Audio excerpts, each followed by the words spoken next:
Hmm. Hi everyone, it's me, the monster from hell, and today I figured I would do my own Eharmony blog.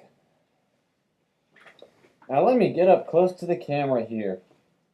For those of you who don't know, hello, I'm the monster from hell, but I have about two other names. But first, let me tell you about myself. Now, despite what my name implies, I'm not actually from hell. In truth, though, I was actually one of the great old ones. Yes, I was in fact one of the ancient gods that are talked about in stories by H.P. Lovecraft.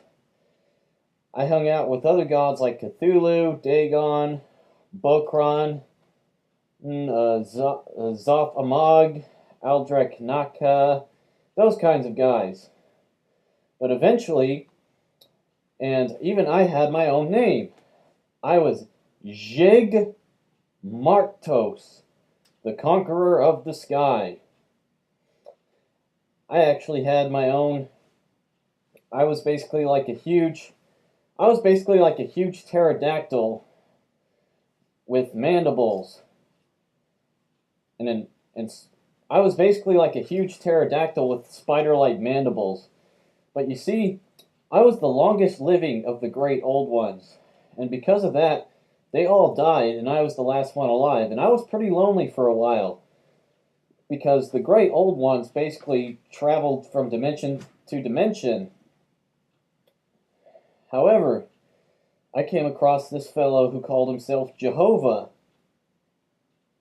and you all know him now as God, the Judeo-Christian God, the Holy Spirit, whatever you want to call him. He's the God that all Christians worship. That kind of thing. And I basically volunteered to be one of his angels. And when I was an angel, I went by the name Zezkiel. Now, I was one of God's most trusted angels. I did everything he told me to, and he was pretty good to me. However, one day when I was when we were in heaven, there was this one angel who called himself Lucifer, who wanted to rebel against God. And because of that, God ended up casting not only Lucifer, but a bunch of other angels down, and he pretty much rejected them to be in heaven with him. I was one of the angels he cast down, because I was because I was conflicted with deciding whether or not to stay with God or side with Lucifer. God was pretty pissed off about that, so he sent me down to hell. And then when I woke up in hell, I encountered one of hell's native creatures, a Gorgon, or as it's most popularly known as, the Medusa, from Greek mythology. However, Medusa from Greek mythology was a Gorgon. Medusa was only the Gorgon's name, and thus it wasn't the Gorgon that everybody knows, Medusa. It was just a Gorgon that turned me to stone. And for 1,000 years, 1,000 damn years, I was trapped in hell as a statue, which means that I missed a lot of stuff. I missed the times I missed all the years that God spent creating the earth. However, one of the devil's most trusted demons, a demon named Adramelech, who you all know is basically the wardrobe keeper of Satan, and he's basically known in modern Christian mythology as basically like like a demon with a mule's head and peacock feathers. He's the one who freed me from my stone grave. I was pretty grateful for that.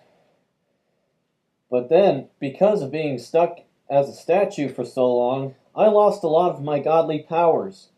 So I was reduced to being nothing but just a pretty weak demon. But I got around a whole lot. I basically tried to do evil things throughout all the different time periods. I took the forms of several different monsters and several different people. For monsters, I actually tried to become the serpent in the Garden of Eden, but Satan beat me to that, asshole. But I was actually the dragon Fafnir that the ancient Norse hero Siegfried had slain.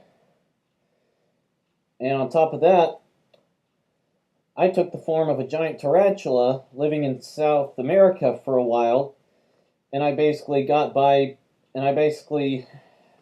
lived on eating goats. That actually sparked a modern day urban myth about a creature called the chupacabra, which inaccurately tells the chupacabra as a giant lizard, whereas I was a giant spider, dumbasses. And even during the modern times, I actually took the form of a giant moth, which has also become a very famous urban legend, which is the one about the Mothman.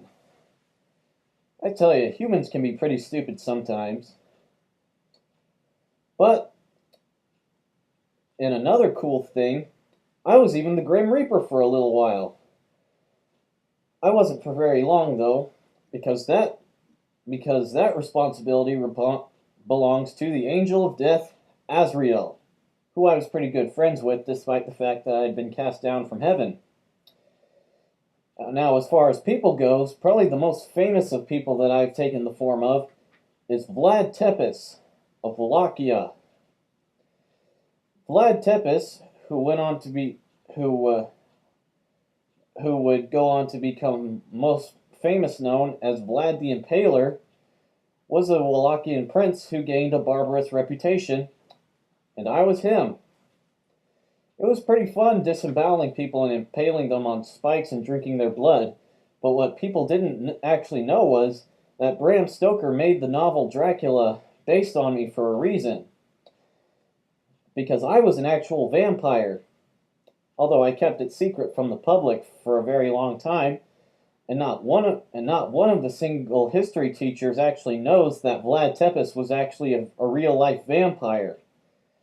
The only one who knew and was brave enough not to tell anybody was Bram Stoker himself. But what did he do? He made a fictional book about it, which I applaud him for, because he was brave. I mean, he wasn't brave, but he was wise, not to anger me.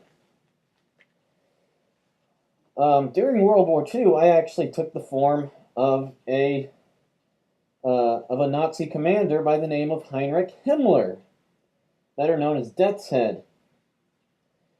And during the 1950s, simply out of boredom, I took the form of an anti-communist politician by the name of Joseph McCarthy.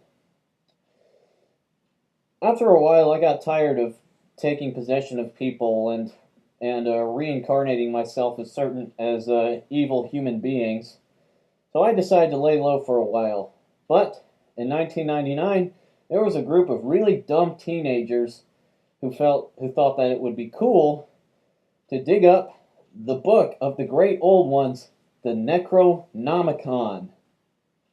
They not only dug up the Necronomicon, but they used it to try to summon up the spirits of the great old ones, my dead friends. I was pretty pissed off, but they did manage to summon me because I was the only surviving old one. So when I manifested myself in real life, I was pretty pissed off, and I started slaughtering those little fuckers. I was pretty pissed off about the fact that they not only brought me to a physical form, but they tried to resurrect my dead friends, Cthulhu, Dagon, Bokruk, what have you. I knew those guys, and I wasn't about to let some prepubescent teenage little shits try to resurrect them just so they think it could be cool. It's not good to fuck around with the dead. However, the way I got where I am today is because one of these little teenage pricks had the audacity to cast a spell on me that bounded my spirit to this guy.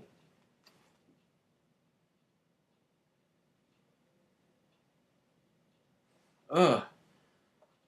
Oh, hey everyone.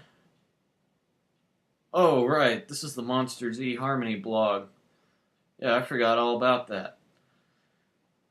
Well, yeah, pretty much everything the monster was saying about his soul being bonded to me is pretty much all true. The monster who, his actual name the name that he goes by now is Varmalis the Malicious. I don't know if any of you knew that. I don't know if he told you that. I think you forgot to mention that.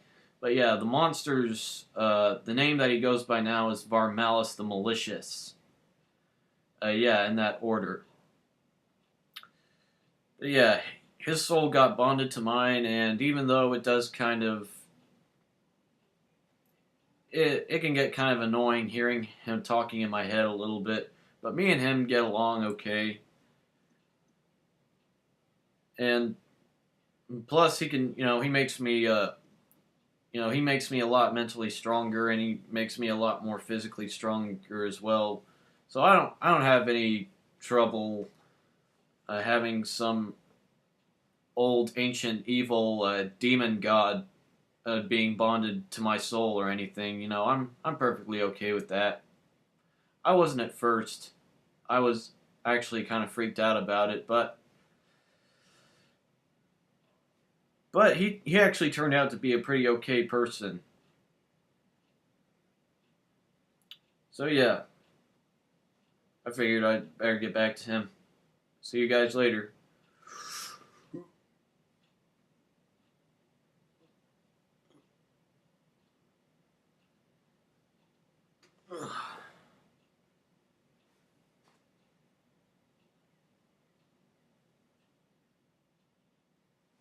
Yeah, so you can understand that I can be a little prissy and a little ranty sometimes, and I'm pretty pissed off.